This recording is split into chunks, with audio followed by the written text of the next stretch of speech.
ఇంద్రదేవి రాజు దగ్గర ఇలా మాట్లాడుతుంది. నా మనవరాలు బాధల్ని బాధ్యతని అన్నిటినీ దూరం చేసే దేవుడు, అవన్నిటి బరువుని నా మనవరాలు మోస్తూ ఉంది అని అంటుండకుండా రాజుండి తను ఎందుకు మేడం, తను ఏం సంబంధం ఉందని మోస్తూ ఉంది. ఇంద్రదేవి ఇంకా ఏం మాట్లాడకుండా ఊరికి వింటూ ఉంటుంది.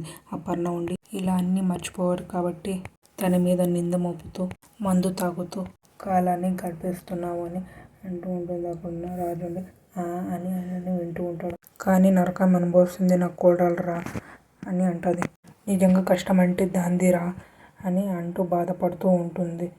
ఇంద్రదేవుని తనకు కలిగిన అదృష్టం కూడా ఆ దేవుడు దురదృష్టంగా మార్చి అందరి చేతులను నిందరు మోపించి మౌనంగా భరిస్తుందిరా అని అంటుంది. అక్కడున్న రాజు అలానే వింటూ ఉంటుంది. మత్తులో ఉంటాడు కదా, ఇంకా అలానే వింటూ ఉంటాడు. మళ్ళీ మంచి రోజు రాకపోదని ఎదురు చూస్తూ ఉంటుంది. అప్పుడు మళ్ళీ అపర్ణ మాట్లాడుతూ ఉంటుంది. మమ్మల్ని తిట్టుకుంటే కూడా పర్వాలేదురా, దాన్ని మాత్రం అబద్ధం చేసుకోకు, ఇలానే తాగి ఆరోగ్యాన్ని పాడు చేసుకోకు, తనని ఇంకా బాధ పెట్టకు అని అపర్ణ చెప్తూ ఉంటుంది. అప్పుడు రాజు విని రెండు చేయి తీసుకొని కొడుతూ నవ్వుతూ ఉంటాడు. డైలాగ్ను బాగా చెప్పారు. కావ్య కడుపులో ఉండే బిడ్డ సంగతి ఏంటి అని అడుగుతూ ఉంటాడు రాజు. అక్కడున్న యామి నుండి వాళ్ళ వైపు అలానే చూస్తూ ఉంటుంది. అప్పటి నుండి ఏం మాట్లాడకుండా ఊరికి అయిపోతుంది. ఇందిరాదేవి కూడా ఏం మాట్లాడకుండా ఇంకొకరికి అయిపోతుంది. రాజు ఉండి బిడ్డ సంగతి ఏంటి అని అడుగుతూ ఉంటాడు. అక్కడున్న అప్పటి నుండి తెలుస్తుంది, ఏదో ఒక రోజు నీకు తప్పకుండా తెలుస్తుంది. ఆ రోజు నువ్వు ఇప్పుడు చేసిన పెద్ద తప్పు తప్పకుండా తెలుస్తుంది. రాజు మాత్రం అలానే వింటూ ఉంటాడు. అపర్ణ ఉండి యామిని వైపు చూసి అవసరాన్ని అవకాశంగా మార్చుకుంటూ అవతల జీవితాన్ని మార్చుకుంటూ గుంట నక్కవి నువ్వు. యామి నుండి ఒక్కసారి షాక్ అయ్యి అలానే చూస్తూ ఉంటుంది అపర్ణని. రాజు ఉండి అలానే ఊరికి ఉండిపోతాడు. అక్కడున్న అపర్ణ నుండి గుర్తుపెట్టుకొని వారిని చేయి చూపిస్తూ ఉంటుంది. వాడు ఏం చేస్తున్నాడు వాడికి అర్థమైన రోజున నా కోడల్ని కన్నీటి బొట్టుల్ని నువ్వు లెక్క చెప్పాల్సి ఉంటుంది అని వార్నింగ్ ఇస్తూ ఉంటుంది. అక్కడున్న రాజు నుండి యామిని వైపు చూస్తూ ఉంటాడు. అక్కడున్న యామి నుండి అపర్ణ వైపు చూస్తూనే ఉంటుంది. అప్పటి నుండి వాళ్ళ అత్తయ్యకి పదండి అత్తయ్య వెళ్ళిపోదామని అక్కడి నుంచి వెళ్ళిపోతారు.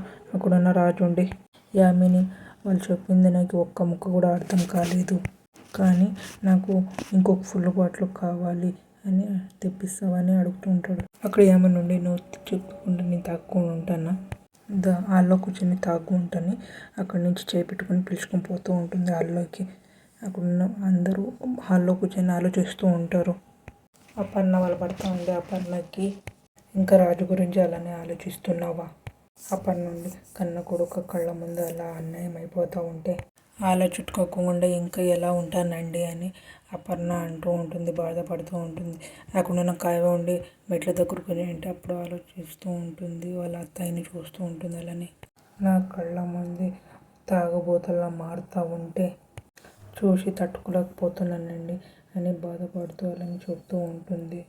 ధనలక్ష్మి అంటూ ఉంటుంది, అవునక్క, రాజుని ఆ మొత్తంలో నుంచి బయటికి తీసుకురావాలక్క, లేదంటే ఆ తాగుడికి బ్యానస్ అయిపోతాడు, ఆ తర్వాత మేము ఏం చేసినా అప్పుడు దారికి రాడక్క అని చెప్తూ ఉంటుంది. అక్కడ నా పని నుండి నా భయం కూడా అదే, ధాన్యం వీళ్ళంతా త్వరగా వాళ్ళ దగ్గర నుంచి రాజుని మా ఇంటికి తీసుకురావాలి అని అంటూ ఉంటుంది. అక్కడున్న కావ్య ఉండి ఆలోచిస్తూ ఉంటుంది. అక్కడున్న రాజు వస్తాడు. వచ్చి కావ్యకి ఇలా అడుగుతూ ఉంటాడు, నీ కడుపులో పెరుగుతున్న బిడ్డకి తండ్రి ఎవరు అని అడుగుతూ ఉంటాడు రాజు. అక్కడున్న కావ్య ఒక్కసారి షాక్ అయిపోతుంది. నీ కడుపులో ఉండే బిడ్డ తండ్రి ఎవరని చెప్పలేవు కదా, చెప్పలేదంటే యామిని చెప్పినట్లు నువ్వు నిజంగానే నువ్వు ఎవరితోనో ఆ మాట నాకు అపర్ణ వచ్చి రాజుకి చెంప మీద చెల్లమని ఇస్తుంది. అక్కడున్న యామి నుండి ఒక్కసారి షాక్ అయిపోతుంది. అపర్ణ నుండి ఎవరిని పెట్టుకుని ఏం మాట్లాడుతున్నావురా, తను ఎవరు అనుకున్నావని అంటూ కావ్య దగ్గరికి రాకుండా నువ్వు తాడు కంటిన్యూ నీ భార్య అని అంటూ ఉంటుంది. అక్కడున్న రాజు ఒక్కసారి షాక్ అయిపోతాడు. కావ్య కూడా షాక్ అయిపోతుంది. అక్కడున్న యామిని కూడా ఒక్కసారి షాక్ అయిపోతుంది. అప్పటి నుండి బాధపడుకుంటూ నువ్వు నా కొడుకు లాంటివి కాదరా, రాజు మాత్రం అలానే వింటూ ఉంటాడు. నా పేగు తెంచిన పుట్టిన నా కన్న కొడుకువి అని అంటూ ఉంటుంది. అక్కడున్న రాజాలని చూస్తూ ఉంటాడు. మీకు ఇష్టమైతే లైక్ చేయండి, సబ్స్క్రైబ్ చేయండి, కామెంట్ చేయండి.